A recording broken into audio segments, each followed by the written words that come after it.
Of course, something that I greatly welcome. Everybody that's been involved in trying to get Shaker justice at the end of almost a 14-year-old ordeal needs to be thanked. But let's remember, Shaker Aamer has been subjected to some of the worst abuses in the war on terror. He's been held without charge or trial for almost 14 years. He's been separated from his 4 children and his wife, all of whom live in Battersea in the UK. The youngest son, Faris, has never seen his father, and the other children barely remember what he even looks like. In addition to that, Shaker has witnessed the deaths of 3 inmates in Guantanamo that were allegedly suicides, but he believes otherwise. He's had his head repeatedly smashed against the wall in the presence of British intelligence agents. He's witnessed other abuses, which I think will cause some governments to shake with, I think, the thing that he'll have to say. And he's been subjected to force feedings because he's been on hunger strikes at various points during his incarceration. And that force feeding has essentially meant having tubes forced into his nose and liquid food ingested into his stomach. Moazzam, what was the latest report on his health? Well, he's got better from what I understand after having spoken to his lawyers a while back. And so he's in a better state than he was at the height of the hunger strikes. But nonetheless, there have been various abuses that they have been challenging the prisoners there. And essentially the greatest abuse is being held without charge or trial. This year, there have been several releases and several announcements of releases by the U.S. Regarding Guantanamo. And I think that Obama is trying slowly but surely to follow through on his promise that he made in 2009 that Guantanamo will close. Shaker, remember, has never been tried. He's never been designated for trial by military commission. And in fact, his detention in Guantanamo has been essentially a false imprisonment. From what your experience was, what will happen? I mean, we don't have a date or anything yet as to when he will actually be in the UK, but what will happen to him immediately on arrival here? It varies from... the experiences have varied for the various Guantanamo prisoners that are released to the UK. In my case, I returned to RAF Norfolk. We were taken to Paddington Green Police Station, arrested briefly, and then released to the custody of our families. I think in Shaker's case, what he will need is people who understand that the process he's had has had 14 years of much of which has been in solitary confinement. So the last thing he needs is to be arrested or to be questioned or to be put through something that he's been put through numerous times, sometimes perhaps even with a gun with his head. He needs to be dealt with sympathetically as a human being. He needs to be able to connect with his family. He needs to be given space. And even the media and everybody else who's been supporting him in his case need to give him that distance in order for him to try to just understand what he's coming back to.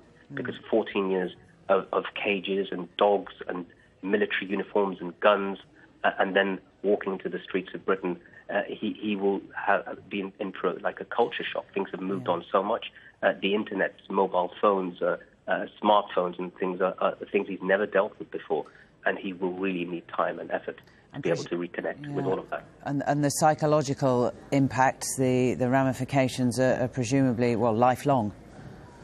They'll never go away. I think that he will... I still to this day see Guantanamo in my dreams and in my nightmares. I think for him to walk out and to walk into freedom, I think from what I understand of him, he's a very strong character. He's somebody who has a great deal to contribute to himself and to his family and to his community. But it's going to take a long while, psychologically, physically and otherwise, for him to be able to integrate, to rehabilitate with his family and beyond. Moazzam, how much is it in the foremind of you, might it be, for Shaker to clear your name and I mean, the associations with Guantanamo are always going to be there, but to constantly go out there and say, this is who I am, that's not who I was?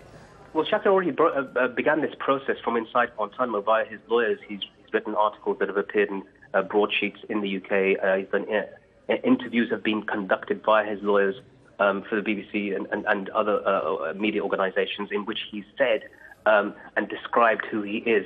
Let's remember that Shaker has never been charged with a crime, despite the fact that he's been interrogated by the CIA, by the FBI, by the MI5, by British intelligence and American intelligence. So he's not the criminal. The crime has been committed against him, and that's what people need to understand. If he had committed a crime, he would have been charged by now, as other people in Guantanamo have been. And you've talked about it, you've written about it a great deal.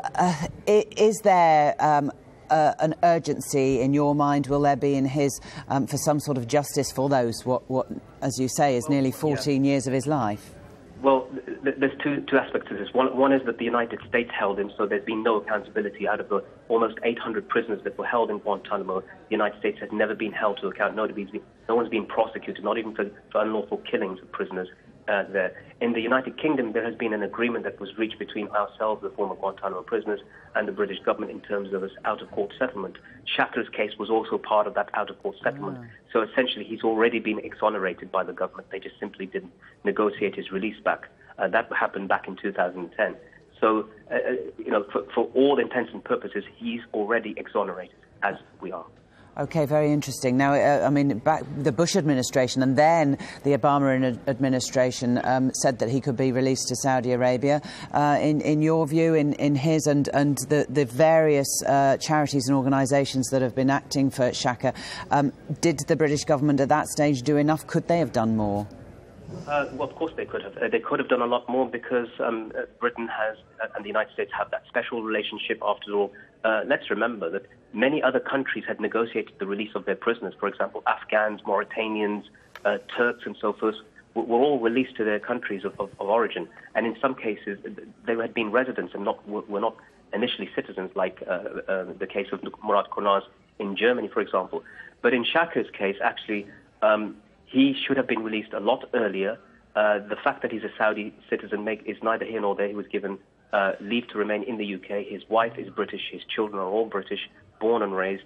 And there's a right for the husband to be with the wife, for the father to be with the children under the protections given under the various conventions by the United Nations and others for the family not to be separated. Moazzam, just finally, do you intend to be part of any welcoming committee or any group that will be offering help to Shaker on his return? I already have been and have done so with with the Guantanamo prisoners all around the world and in the UK in particular. So I hope that once he's released and returned, I hope that first he's given the time and space to be with his family, and then when it's required of me or anybody else who can help, then I'll absolutely do whatever I can to do so.